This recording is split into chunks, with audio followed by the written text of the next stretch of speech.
On one quiet spring day, a little girl stepped outside onto the street, waiting for her father. But she didn't know that this simple step would lead to one of the most mysterious cases in the city's history. Suddenly, she vanished without a trace. No screaming, no witnesses, not even a single clue indicating where she had gone. When her parents called the police, a race against time began. Behind the scenes, shocking evidence began to unfold, one piece after another. From the very first moment, the investigation took a dramatic and astonishing turn, as if we were watching a thrilling episode of a crime series, full of complex events, shocking twists, and an impressive display of police professionalism. As the days passed, the truth was revealed, but it was far from what anyone expected, and so shocking it made hearts tighten. Who was Jessica Knott? She was born on June 2, 1986, in the town of Mount Springs, Florida. She was one of 3 children in a modest, close-knit family with an older brother and a younger sister. Her loving parents did everything they could to raise their children well. Her father worked in construction, often traveling to other states for long days, leaving the children in the care of their mother. Jessica was a cheerful child, full of life. She loved playing outside with her friends and spending time with her siblings. She also had a great passion for animals. On April 5, 1996, when Jessica was 9 years old, the family decided to visit her grandparents to celebrate Easter. That day, her father went out to the store to buy supplies for the trip, while the mother stayed in the apartment to prepare the bags and food. Jessica came home from school with other kids and asked her mother for permission to wait for her father outside in the yard. He was expected back soon. The mother saw no harm and agreed, but reminded Jessica not to stray from the yard. The apartment complex was surrounded by trees and far from the main roads, which gave the mother peace of mind. All the neighborhood kids played there without constant adult supervision, and no incidents had ever been reported. But this time, fate had something horrifying in store. Hours passed, and at 6 p.m., Jessica's father returned to the apartment. He asked his wife about their daughter, but she was shocked by the question. She thought Jessica was still outside waiting. The father insisted that she wasn't there when he arrived. The parents rushed outside and searched every corner of the yard, but in vain. Jessica was nowhere to be found. Panic rising, they began asking neighbors, hoping someone had seen her. One neighbor said he had seen Jessica earlier, sitting on a bench reading a book. But that wasn't enough to ease the parents' growing terror. Darkness fell, and Jessica still hadn't returned. They called the police, who arrived within minutes. The search began immediately. Police officers started questioning residents and combed the complex and surrounding areas. But hours passed with no sign of the little girl. Then, a strange call came into the police station. The caller's voice was muffled, with loud background noise. But the dispatcher was able to make out a few words. The missing girl, Jessica, could be found near a water pumping station a few miles from her home. Police rushed to the location and were met with a heartbreaking scene. Near the station, under a bridge that shielded the area from view, was a black garbage bag. At first glance, it looked like ordinary trash. But inside was Jessica's lifeless body. It wasn't just the body. Near it were children's magazines, a small mirror, and items that seemed to belong to the girl. It wasn't hard for the police to identify her. Her appearance was clear, and her identity confirmed. Jessica Knott's body was taken to the medical examiner while police worked to trace the source of the call. That call was pivotal. Police were certain the caller wasn't just a passerby, it was the killer. But the challenges were immense. The call had been made from a payphone at a gas station less than a mile from the crime scene. By the time police arrived, it was too late. The killer had vanished. Police tried to lift fingerprints from the phone, but the task was extremely difficult. The phone was used daily by dozens of people, and worse, the killer had likely wiped it down or used gloves, making the chance of finding any physical evidence almost impossible. Forensic experts concluded that Jessica hadn't been killed where she was found. Drag marks on the ground and the plastic bag were clear signs the body had been moved. Despite Jessica's clothes being intact, there was one odd detail: one of her shoes was missing. It wasn't inside the bag or anywhere nearby. The only clue at the scene was a tire track in the dirt. It wasn't certain if it belonged to the killer's car, but police took photos and made a mold for later analysis. When Jessica's body was autopsied, the heartbreaking cause of death was confirmed: strangulation. Marks on her face and neck were clear. Someone had choked her with their bare hands. Even more startling, her stomach contained a hamburger eaten less than an hour before her death. Her mother gave a shocking statement: she hadn't given Jessica such food that day. This could only mean one thing: the killer fed her. Despite the horror, there were no signs of sexual assault, making the motive even more mysterious. Why was Jessica killed? What was the reason? With no direct evidence, police began focusing suspicion on those closest to the victim: her parents. Neither had a strong alibi. The mother was alone in the apartment, and the father claimed to be at the store, but had no receipts or witnesses to prove it. In theory, either could have committed the crime.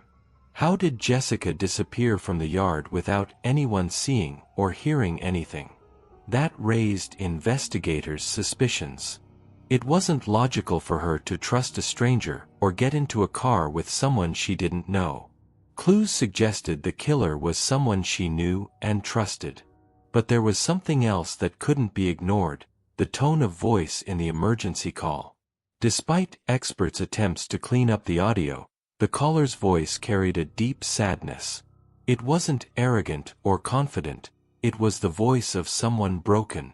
The call itself was a huge risk. Who kills, then calls the police to reveal where the body is? The first theory was that the killer wanted to play games with the police. The second possibility was remorse, deep regret that drove the killer to confess indirectly. Police leaned toward the second theory. Gradually, the pieces began falling into place. Police searched Jessica's father's car and found something interesting: a roll of black trash bags, similar to the one the body was found in. But a forensic expert quickly determined the bag from the crime scene came from a different batch. Based on this, the father was temporarily ruled out, and attention shifted to other suspects. Forensic experts examined Jessica's clothes and body for potential evidence. They found some promising leads: a large amount of dog hair. Since Jessica's family didn't have a dog, the animal likely belonged to the killer. They also found human hair on her body, belonging to an unknown white male. Experts needed a few days to extract the DNA. 2 types of strange fibers were found on the girl's clothes.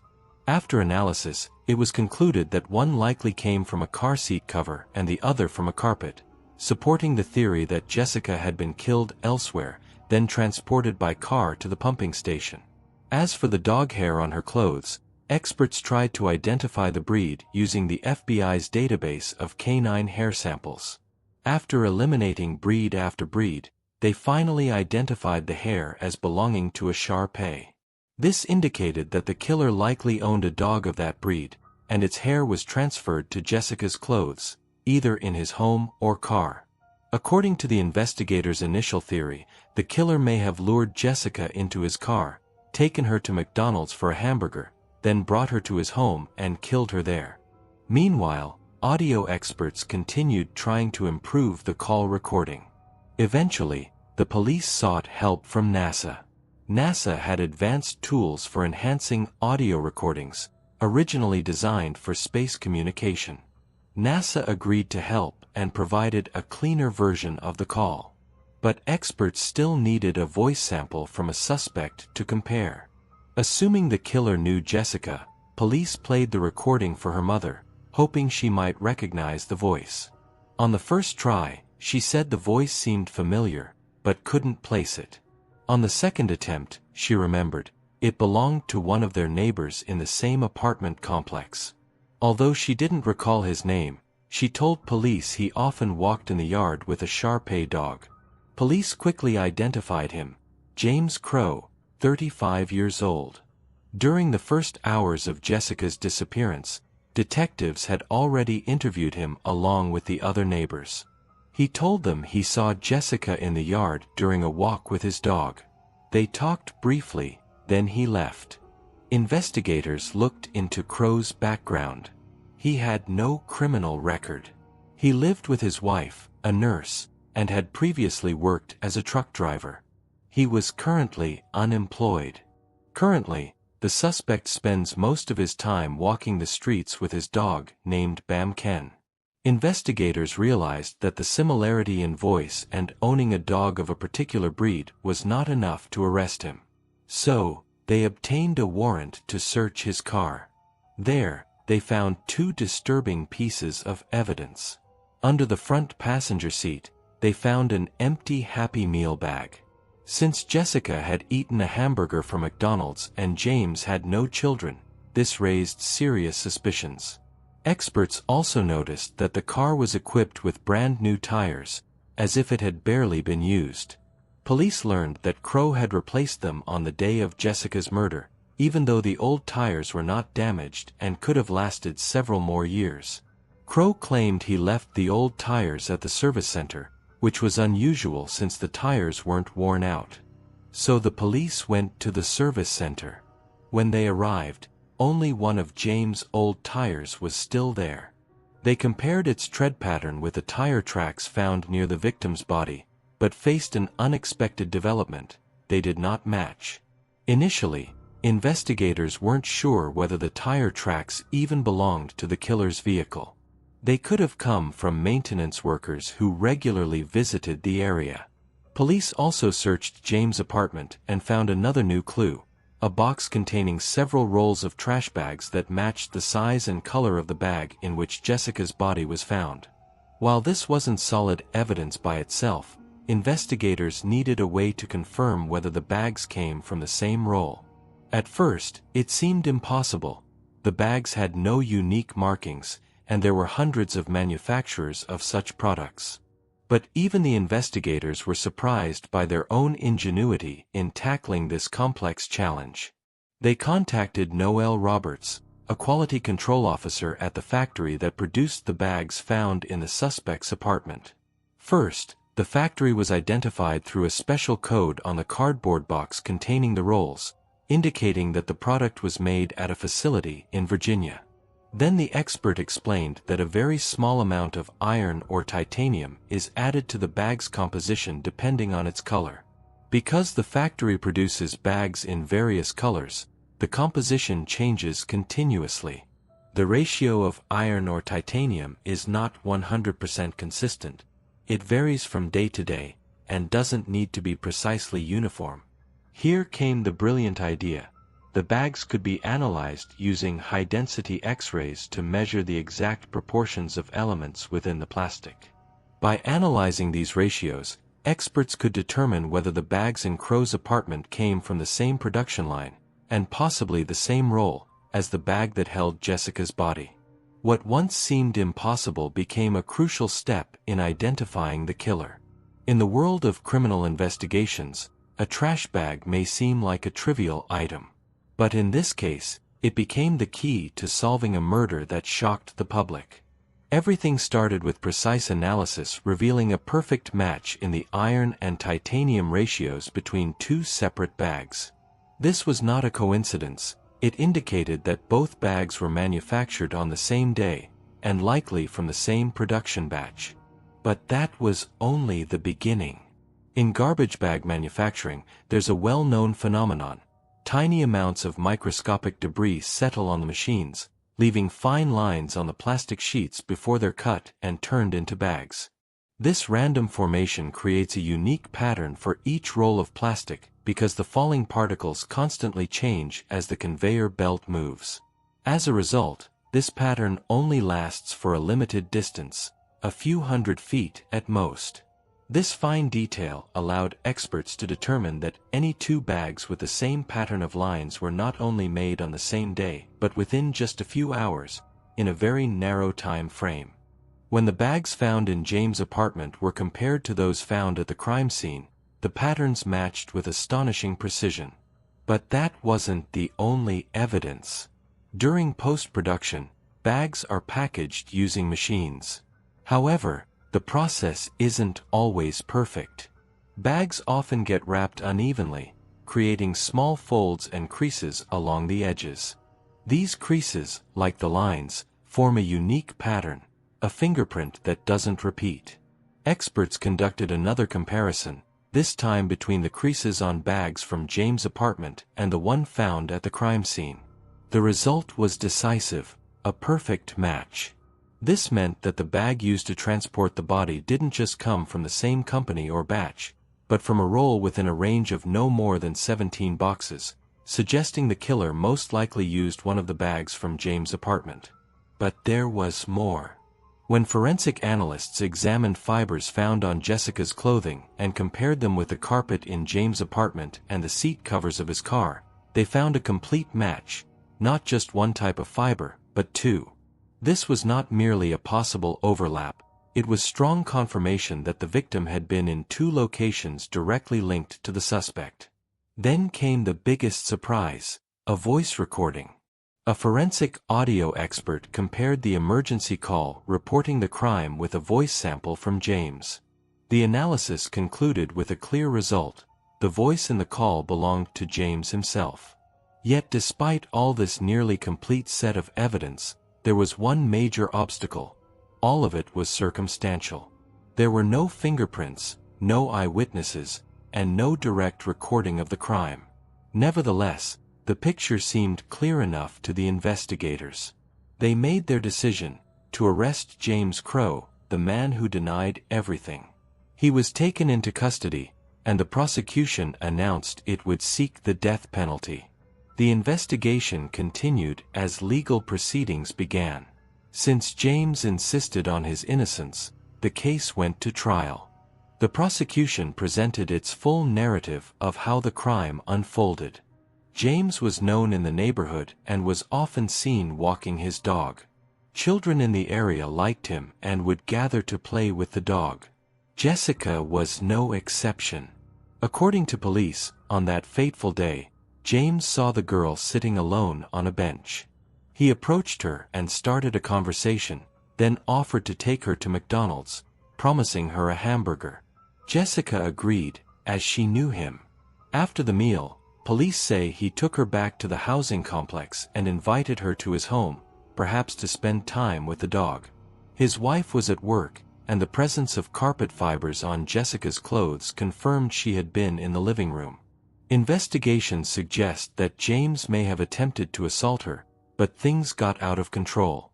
The autopsy confirmed that the victim was manually strangled, with additional pressure on her face, as if he was trying to silence her screams.